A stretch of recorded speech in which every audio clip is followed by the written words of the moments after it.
સુરત શહેરમાં અવારનવાર વિવાદમાં આવતી સિવિલ હોસ્પિટલ તંત્રની બેદરકારી સામે આવી છે। બ્રેઇન હેમરેજના દર્દીને સમયસર સારવાર નહીં મળતા મોત થયા હોવાનો આરોપ લગાવવામાં આવ્યો છે। અવારનવાર વિવાદોમાં વગોવાયેલી રહેતી સિવિલ હોસ્પિટલ વધુ એક વિવાદમાં આવી છે। હોસ્પિટલના ઇમરજન્સી વિભાગમાં મેડિકલ ઓફિસર અને સર્જરી વિભાગના તબીબોએ તરત સારવાર ન કરતા કલાકો સુધી દર્દીને હેરાનગતિ કરી હતી। 3 દિવસ પહેલા બ્રેઇન હેમરેજના દર્દીને 3 થી 4 કલાક સુધી સારવાર મળી ન હતી। ત્યારબાદ સારવાર મળી પરંતુ યુવકનું મોત નીપજ્યું હતું। પાંડેસરા વિસ્તારના નાગસેન નગરમાં જીતેન્દ્ર દિલીપ સોનવણે પરિવાર સાથે રહેતો હતો। સોમવારે રાત્રે જીતેન્દ્ર ઘર પાસે બેભાન હાલતમાં મળી આવતા તેને નવી સિવિલ ખાતે લઈને આવ્યા હતા, જ્યાં મેડિસિન વિભાગના તબીબે તેને પ્રાથમિક સારવાર આપી હતી। ડોક્ટરે પણ હેમરેજ થયું હોવાની શક્યતા વ્યક્ત કરી હતી, તેથી મેડિસિન વિભાગે દર્દીને સર્જરી વિભાગમાં દાખલ કરવા પરિવારને જણાવ્યું હતું અને તાત્કાલિક ઓપરેશન કરવાની સલાહ આપી હતી। પરિવારજનો સર્જરી વિભાગના તબીબ પાસે સારવાર માટે ગયા હતા, પરંતુ ફરજ પરના તબીબે તેમની સારવાર કરવાને બદલે અમાનવીય વર્તન કરવાનું શરૂ કર્યું હતું, જેથી પરિવારજનો સ્વજનને સારવાર મળી રહે તે માટે મેડિકલ ઓફિસર પાસે ગયા હતા, પરંતુ મેડિકલ ઓફિસરે પણ ખો આપી દીધી હતી। આખરે પરિવારે હોસ્પિટલના અધિક્ષક ગણેશ ગોવકરને રાત્રે 1 વાગ્યાના અરસામાં ડોક્ટરના વર્તન વિશે ફોન કર્યો હતો, જેથી તેમના આદેશને પગલે ફરજ પરના તબીબે રાત્રે 3 વાગ્યાના સુમારે જીતેન્દ્રને દાખલ કર્યા હતા અને મંગળવારે સવારે બ્રેઇન હેમરેજની બીમારીની ગંભીરતાને લઈને ઓપરેશન કર્યું હતું। તબીબની બેદરકારીના કારણે દર્દીના ઓપરેશનમાં 3 કલાકથી વધુનો સમય વેડફાયો હતો। આખરે શુક્રવારે દર્દીનું મોત થયું હતું।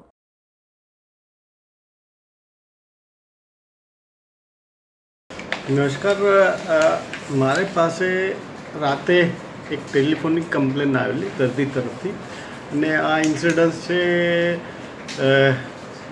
સોમવારની રાતનો 1:30 વાગે કંઈ કમ્પ્લેન આવેલી છે કે આ દર્દીને કોઈ જોતા નથી।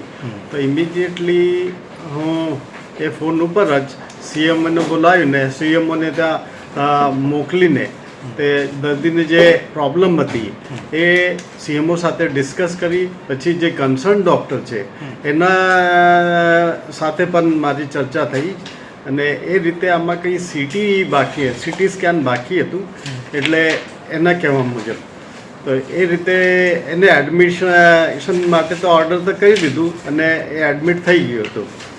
પછી જે દર્દીના સગા છે એના તરફથી એક કમ્પ્લેન હતી કે જે એક ડૉક્ટર છે, રેસિડન્ટ ડૉક્ટર, એના તરફથી ગેરવર્તણૂક કરવામાં આવેલી છે। તો એક રજૂઆત એમના તરફથી એક લિખિત રજૂઆત માંગેલી છે। જ્યારે પણ આ લિખિત રજૂઆત આવશે એ રીતે અમે આ ડૉક્ટરની અગેન્સ્ટ એક્શન લેવા તત્પર છીએ।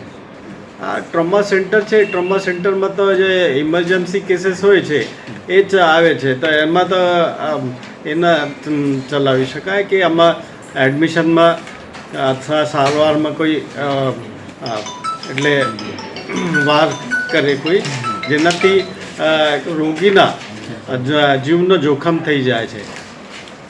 અત્યારે આ દર્દીની કન્ડિશન કેવી છે અને અત્યારે ક્યાં છે?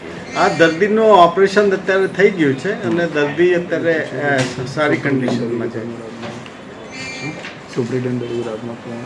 સુપ્રિન્ટેન્ડન્ટ તરીકે તમને રાત્રે જે ફોન આવ્યો અને તમે જે એક માનવતાની દ્રષ્ટિએ જે આ દર્દીને જે એડમિટ કરાવીને જે ઓપરેશન કરાવ્યું છે એના વિશે શું કહે છે? એકચ્યુઅલી ઇન જનરલ કોઈ માણસ હેરાન હોય ત્યારે જ ફોન કરે છે, તો એ સમજવું જોઈએ કે રાતે જો ફોન કરે તો એને કંઈ તકલીફ તો છે। અને હું તો એઝ અ સુપ્રિન્ટેન્ડન્ટ હોસ્પિટલનો ઇન્ચાર્જ છું, તો આના જો એ ફોન ના કરે તો એના જે સગાઓ અથવા જે રોગી છે એના જીવનો જોખમ થઈ જાય છે। એના લીધે હું તરત જ એક્શન લીધું।